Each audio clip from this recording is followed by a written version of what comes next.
हाय दोस्त, मैं रैंकित विजार्ड और रैंकित विजार्ड स्टडी हब में आपका स्वागत करता हूं। तो दोस्त, हम लोगों ने अभी तक से सिंधु सभ्यता यानी हड़प्पा सभ्यता का सेट नंबर 1 और सेट नंबर 2 का अध्ययन संपूर्ण तरह से कर लिया है। तो दोस्तों, इसी तरह से आगे आज हम तीसरे सेट का अध्ययन भी करेंगे। तो चलते हैं हम अपनी सेट की तरह। तो दोस्तों, पहला क्वेश्चन ये रहा। हड़प्पा में एक उन्नत जल प्रबंधन प्रणाली का पता चला है। यानी हड़प्पा में एक उन्नत जल प्रबंधन प्रणाली का पता चलता है। वो कहाँ से चलता है? तो इसका आंसर दोस्तों धौलावीरा से होगा। यानी धौलावीरा में एक उन्नत जल प्रबंधन का प्रणाली का पता चला है। इसका व्याख्या पढ़ लीजिए। व्याख्या क्या है? धौलावीरा स्थल की खुदाई में एक विशाल संध्याकालीन नगर के अवशेष का और एक उन्नत जल प्रबंधन प्रणाली का पता चला है। धौलावीरा गांव खंडीर द्वीप के उत्तरी पश्चिम किनारे पर बसा है। लोथल गुजरात के अहमदाबाद जिले में भोगवा नदी के किनारे स्थित है, जबकि यहां बंदरगाह के अतिरिक्त बृद्धभांड, तीन युगमती समाधियां तथा गोदीबाड़ा के उदाहरण मिले हैं। कालीबंगन राजस्थान के गंगानगर जिले में घग्गर नदी के तट पर स्थित है। यहाँ से काले रंग की चूड़ियाँ, हवन कुंड तथा जूते हुए खेतों के साक्ष्य मिले हैं। आलमगीरपुर पश्चिम उत्तर प्रदेश के मेरठ जिले में यमुना की सहायक हिंडन नदी के तट पर स्थित है। यह हड़प्पा के संस्कृति का पूर्व स्थल है। यहाँ से मन के मिट्टी के बर्तन भी मिले हैं। Question number next. हड़प्पा के मिट्टी के बर्तनों पर सामान्यतः किस रंग का उपयोग हुआ था? तो दोस्तों, हम जानते हैं हड़प्पा के बर्तनों पर सामान्यतः लाल रंग का प्रयोग किया गया था। व्याख्या पढ़ें। हड़प्पा का पूर्वास्थल पाकिस्तान के साहिवाल जिले में रावी नदी के बाएं तट पर नदी से लगभग 3.60 किलोमीटर हटकर स्थित है।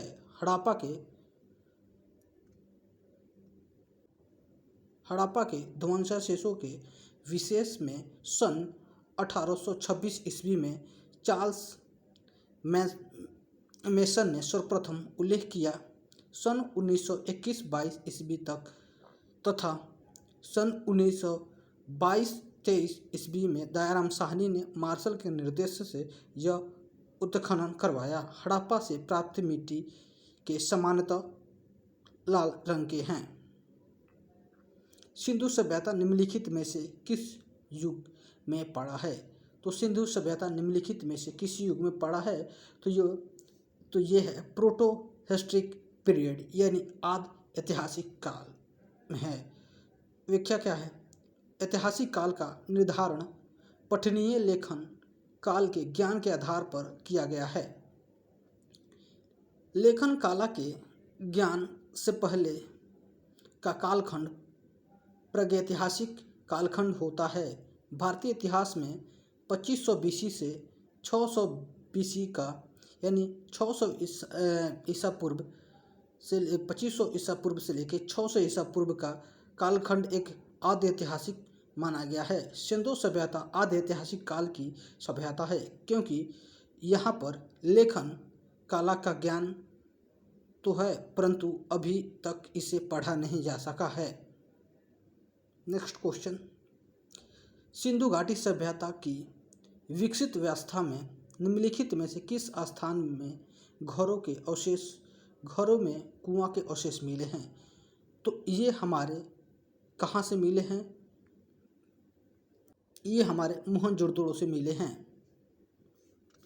वे क्या? मोहनजोदड़ो की जल निकास प्रणाली अशुद्ध थी। लगभग हर नगर के हर छोटे या बड़े मकान में प्रांगण और स्नानागार होता था। कालीबंगन के अनेक घरों में अपने अपने कुएं थे। घरों का पानी बहकर सड़कों तक आ जाता था, जहां इनके नीचे मोरी यानी नालियां बनी होती थी। अक्सर ये मोरियां ईंटों और पत्थरों की सिल्लियों से ढकी होती थी। नेक्स्ट क्वेश्चन, सिंधु घाटी सभ्यता को खोज निकालने में जिन दो भारतीयों का नाम जुड़ा है वो कौन है? तो हमारे दयाराम साहनी जी और रखालदास बनर्जी जी थे। सिंधु घाटी सभ्यता को खोज निकालने में जिन दो भारतीयों का नाम जुड़ा है वो रखालदास बनर्जी तथा दयाराम साहनी जी हैं। नेक्स्ट क्वेश्चन, रंगपुर जहाँ हड़प्पा की समकालीन सभ्यता थी वो कहाँ है? तो ये सौराष्ट्र में है। सौराष्ट्र भारत के गुजरात प्रांत का एक उपक्षेत्र है जो ज़्यादातर अर्धमरुस्थलीय है। सौराष्ट्र वर्तमान का कठियावाड़ प्रदेश जो प्रायद्वीपीय क्षेत्र है। नेक्स्ट क्वेश्चन, हड़प्पा एवं मोहनजोदड़ो की पुरातात्विक खुदाई प्रभारी थे तो सर जॉन मार्शल जी थे। व्याख्या पढ़े। सर जॉन मार्शल 19 मार्च 1876 में चेस्टर इंग्लैंड में 17 अगस्त 1958 में गिल्डफोर्ड इंग्लैंड 1902 से 1928 तक भारतीय पुरातत्व संरक्षण विभाग के महानिदेशक थे। नेक्स्ट क्वेश्चन, निम्नलिखित में से किस पशु की आकृति जो मुहर पर मिली है जिससे ज्ञात होता है कि सिंधु घाटी एक मेसोपोटामिया की सभ्यताओं के मध्य व्यापारिक संबंध थे? तो वो बैल से। व्याख्या क्या है? मोहनजोदड़ो से एक मोहर मिली है जिस पर बैल की आकृति है। इस बैल की रक्षा एक सर्प कर रहा है तथा यह बैल एक शत्रु से लड़ रहा है। इस शत्रु की आकृति मनुष्य सी है। इस बैल का उस शत्रु से लड़ने का उद्देश्य यह है कि वह शत्रु को पवित्र वृक्ष के निकट आने से रोक रहा है। यह मनुष्य शायद कोई दैत्य होगा जिसको हराने की कोशिश की जा रही है। नेक्स्ट क्वेश्चन, सिंधु घाटी के लोग विश्वास करते थे तो वो अपनी मातृशक्ति पे ही विश्वास करते थे। सिंधु घाटी के लोग मातृदेवी की पूजा किया करते थे। हड़प्पा तथा मोहनजोदड़ो में असंख्य देवियों की मूर्ति प्राप्त हुई। ये मूर्तियाँ मातृदेवी या प्रकृति देवी की है। नेक्स्ट क्वेश्चन, निम्नलिखित में से कौन सा सिंधु स्थल समुद्र तट पर स्थित नहीं है? तो कोटाधीजी ये हमारा काफ़ी दूर है। कोटाधीजी ये हमारा समुद्र स्थल पे नहीं है। कोटाधीजी इसकी खुदाई वर्ष 1955 ईस्वी में F.A. खान द्वारा करवाई गई थी। यह स्थल मोहनजोदड़ो के समीप स्थित है।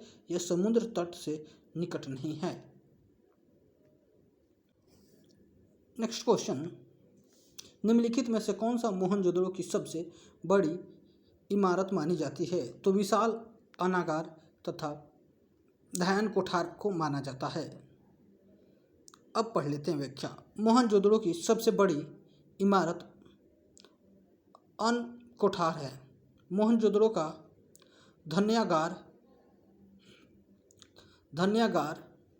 यानी 45.72 मीटर लंबा तथा 22.86 मीटर चौड़ा था जो कि वहाँ का सबसे बड़ा भवन था। मोहनजोदड़ो के विशाल स्नानागार की उत्तर से दक्षिण की लंबाई 11.88 मीटर तथा पूर्व से पश्चिम की ओर की चौड़ाई 7.01 मीटर थी। नेक्स्ट क्वेश्चन, हड़प्पा कालीन लोगों ने नगरों में घरों के विन्यास के लिए कौन सी पद्धति अपनाई थी? तो डिग्री पद्धति हड़प्पा कालीन लोगों ने अपनी घरों को विन्यास के लिए अपनाई गई थी। तो हड़प्पा कालीन के लोगों ने घरों के विन्यास के लिए सामान्यतः डिग्री पद्धति अपनाई थी। यहाँ बड़े बड़े घर, चौड़ी सड़कें और बहुत सारे कुआं होने के प्रमाण मिलते हैं। यहाँ जल और मल निकासी के लिए नाली के होने का प्रमाण भी मिलता है। इससे पता चलता है कि यह नगर वर्तमान के नगरों जैसी ही विकसित और भव्य थे। नेक्स्ट क्वेश्चन हमारे ये हैं, सूची 1 को सूची 2 से सम्मिलित करें।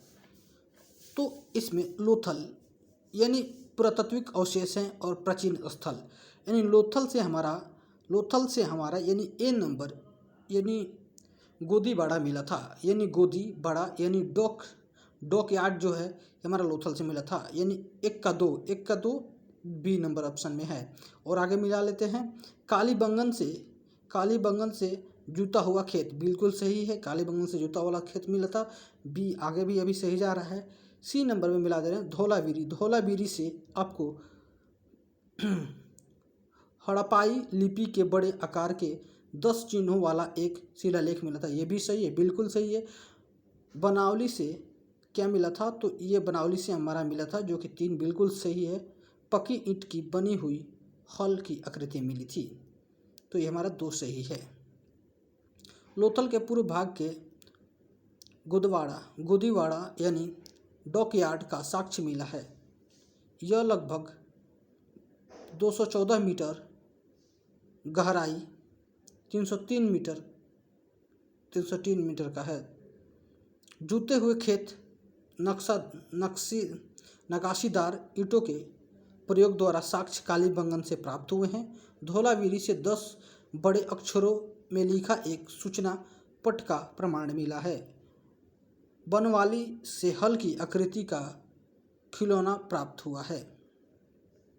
निम्नलिखित पशुओं में से किस एक का हड़प्पा सभ्यता में पाई मोहरों और टेराकोटा कलाकृतियों में निरूपित यानी आंकलन नहीं हुआ है, तो ये हमारा शेर था। शेर का कोई आंकलन नहीं है। हड़प्पा संस्कृति की मोहरों एवं टेराकोटा कलाकृतियों में शेर का चित्रण नहीं मिलता है, जबकि हाथी, गेंडा, बाघ, हिरण,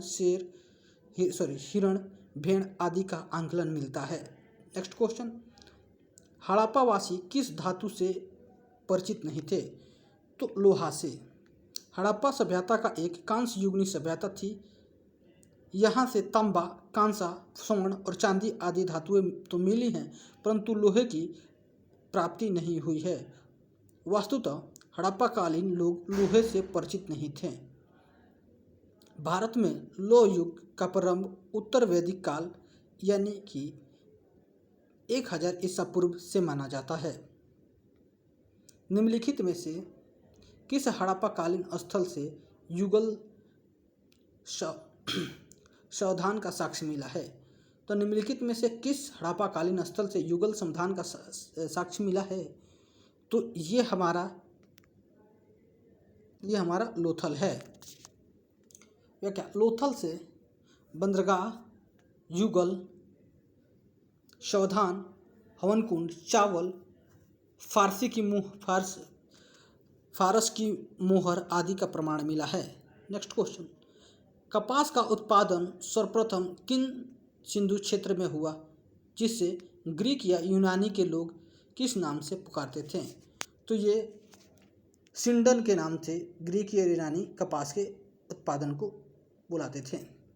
सबसे पहले कपास पैदा करने वाले का श्रेय सिंधु सभ्यता के लोगों को है, इसीलिए यूनानी के लोग कपास को सिंडन कहने लगे, जो सिंधु शब्द से निकला है। हड़प्पा के काल का तांबे का रथ किस स्थान से प्राप्त हुआ है। हड़प्पा काल का तांबे का रथ जो है किस स्थान से प्राप्त हुआ है, तो ये हमारा दैमाबाद से प्राप्त हुआ है।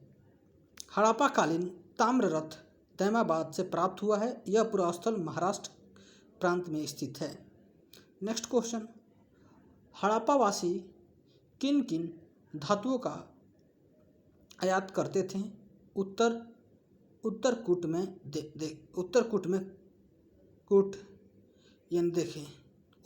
देखें यानी चांदी, टीना, सोना, तीनों चीज़ का आयात करते थे, बिल्कुल सही है। व्याख्या में देखें, इस समय तांबे में टीन मिलाकर कांसा तैयार किया जाता था। तांबा राजस्थान के खेतड़ी, टीन अफगानिस्तान से मंगाया जाता था। टीन अफगानिस्तान और ईरान, तांबा खेतड़ी राजस्थान बलूचिस्तान और चांदी ईरान अफगानिस्तान, सोना अफगानिस्तान, फारस और दक्षिणी भारत।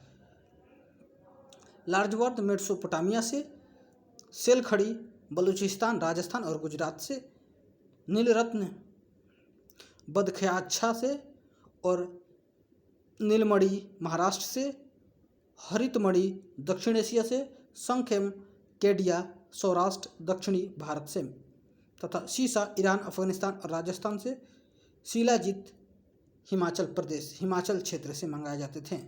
नेक्स्ट क्वेश्चन, हड़प्पावासी जालवर्ध यानी लेपिस लेजुलिस यानी जो था भवन निर्माण की सामग्री, यानी लाजवर्दी की सामग्री का आयात कहाँ से करते थे? तो हड़प्पाकालीन लाजवर्दी का आयात कहाँ से करते थे? तो ये हिंदू कुश क्षेत्र के